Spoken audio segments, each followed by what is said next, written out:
Good evening and welcome to Talk Local. I'm Greg Mercer and I'm glad you could join us. We've got an interesting show this week. We're talking about two issues that could both affect our region's waterways, but for very different reasons. One has to do with a man-made pipeline and the other is caused by Mother Nature herself. First, we're examining new plans for Line 9. That's the 40-year-old oil pipeline that's part of a controversial project environmentalists say endangers Ontario's farmland and its drinking water, not to mention our very own Grand River. Although you may not know it, the pipeline runs through our region. It cuts a line across North Dumfries Township. And now the pipeline is about to undergo construction to reverse the flow of oil and increase the volume it carries. The plan's opponents say that puts Line 9 at greater risk of leaks. And in the show's second half, we'll talk more about our local waterways, but from a different angle. Specifically, we're talking about the potential for flooding this spring. Given the heavy snows we've received this winter, that is a very real threat. We will hear from the Grand River Conservation Authority, a local police officer who handles emergency planning, and a regional manager who looks after our drinking water resources. Of course, we always want to know what you think about what you're hearing on the show. You can reach us on Twitter at TalkLocalWR. You can tweet me directly at Mercer Record. Call us at 519-893-6905 or email us. And the email has been dropped. But let's get to it. Line 9 has been running through Waterloo Region since the 1970s, and yet for years we've rarely heard about it. That's changed in the past few years when a plan was proposed by energy giant Enbridge to reverse the pipeline flow, sending Alberta oil eastward to refineries in Ontario and Quebec. It also wants to increase the volume of oil running through the pipeline from 240,000 barrels a day to 340,000 barrels a day. 300,000 barrels a day.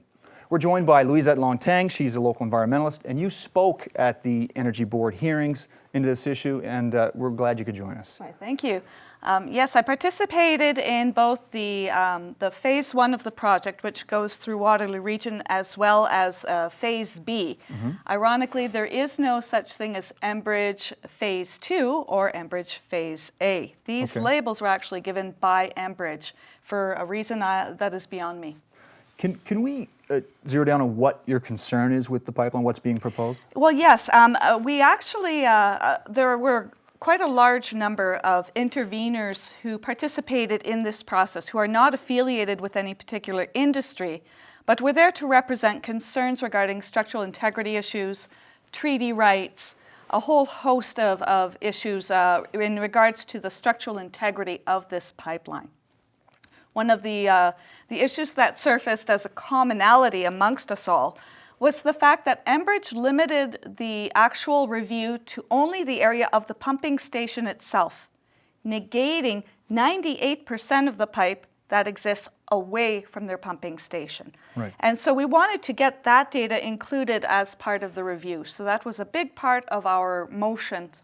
Another part was the fact that there was no Aboriginal Crown consultation in regards to the approval of the pipe when it was installed, or in regards to this upgrade. So we're trying to engage Aboriginal communities with the government to come up with a strategy so that should anything happen on their reserve, their interests will be reasonably protected.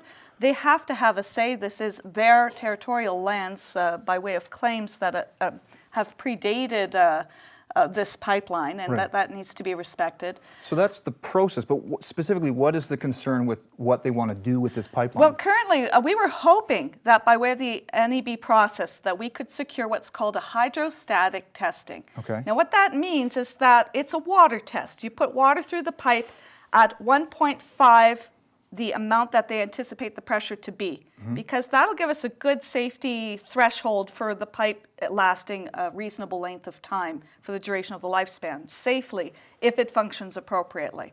Right now, what Enbridge is proposing to do is use a device called a PIG. Okay. It goes inside the pipe and it looks for flaws all along the internal area of the pipe. But what we're seeing as a trend is the damage is happening from outside in. And we're seeing cracks, we're seeing corrosion, we're seeing flaking issues, which are wearing the pipe's thickness down from the outside in, which will affect how the pressure of the pipe will respond.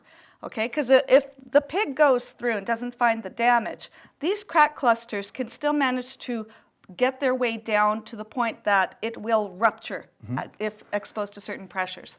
According to Enbridge's own data, we have several areas that will basically cataclysmic ruptures if they go at 720 psi, 620 psi. Enbridge wants to send oil through at 1,000 psi. Well, that brings me to my next question. A lot of people might be asking this. This pipeline has been here for 40 years. What's the problem with a slight change in direction? Why is this suddenly a concern? Well, the thing is, metal breaks down over time. And the force of the oil being blasted through at a level that has never been experienced by this pipeline before poses a risk no matter what the age of the pipe. But in this case, we're dealing with what appears to be a very fragile system. We're noticing that there are crack clusters that are happening in extremely high numbers, particularly around the Ottawa Valley area. The stretch that goes from Halton to Cardinal, for example, has over 600 anomalies in that area alone. And we're very much concerned because it's a seismic risk area identified by Natural Resources Canada. This is where earthquakes take place. So, and we're noticing that the high incidences of pipeline integrity issues correlate to the earthquake risk. So let's plan that in as a mitigation strategy. So what happens now? The pipeline has been approved. The National Energy Board has said we're okay with this. Is this a done deal? They haven't. It's not a done deal by a long stretch, Okay. because this is what happened.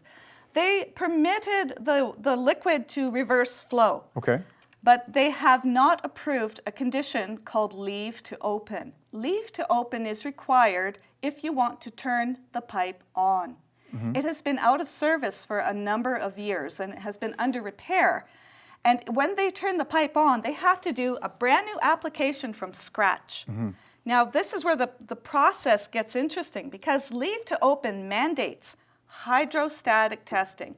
It mandates that you have to have a maintenance of 97.5 structural integrity of the pipe. There are certain criteria that have to be met. And so although they allow the reversal of the flow, those conditions have yet to be addressed because they haven't even begun that application yet. Right. We're going to have to pause there. We're going to go to break. We'll be right back. We'll talk more about this issue.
welcome back to Talk Local. I'm your host, Greg Mercer, and we are continuing to talk about Line 9, an oil pipeline that runs through our region that has been getting a lot of scrutiny lately, and we've just heard from a local environmentalist, Louisette Long-Tang. Right now we want to bring another person to discussion, a gentleman by the name of John Gowdy. He is a lawyer from London, Ontario, who represents a group called the Ontario Pipeline Landowners Association.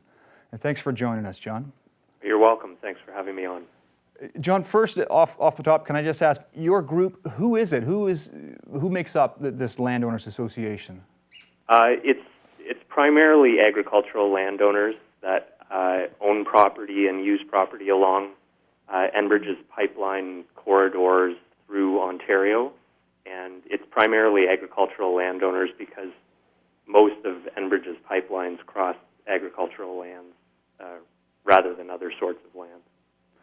And I know it's difficult to sum up because this is a broad, complicated issue, but can you say in a nutshell, what are some of the things they are concerned about with the plan for this pipeline?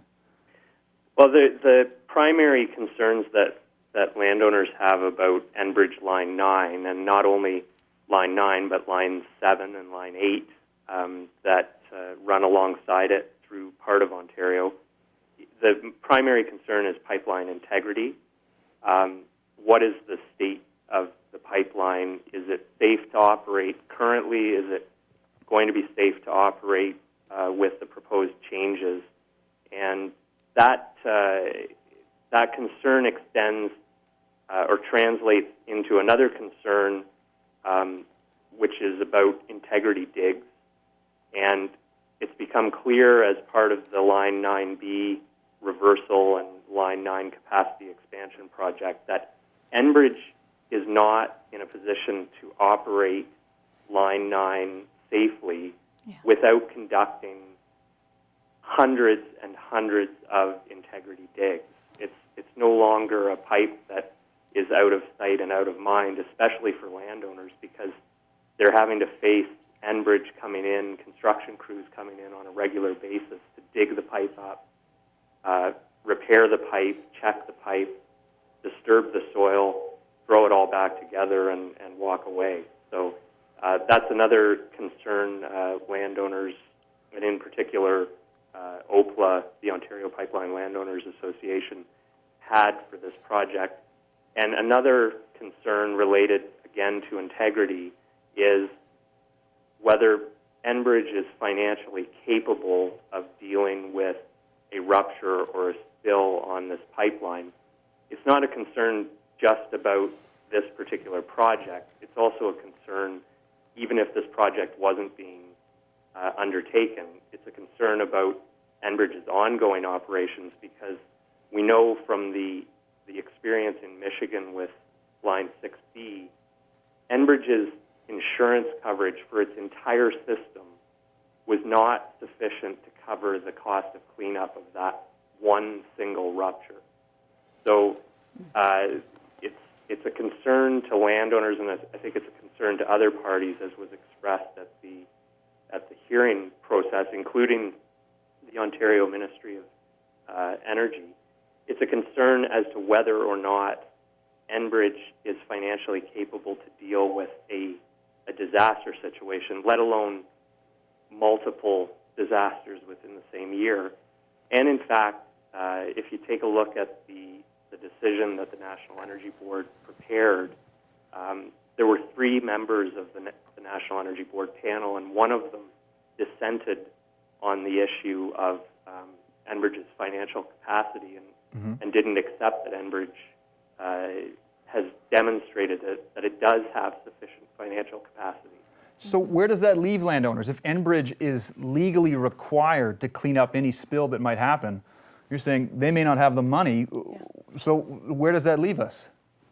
Well, if Enbridge doesn't have the money, if Enbridge's shareholders don't have the money, it's a good question as to who's responsible for cleanup.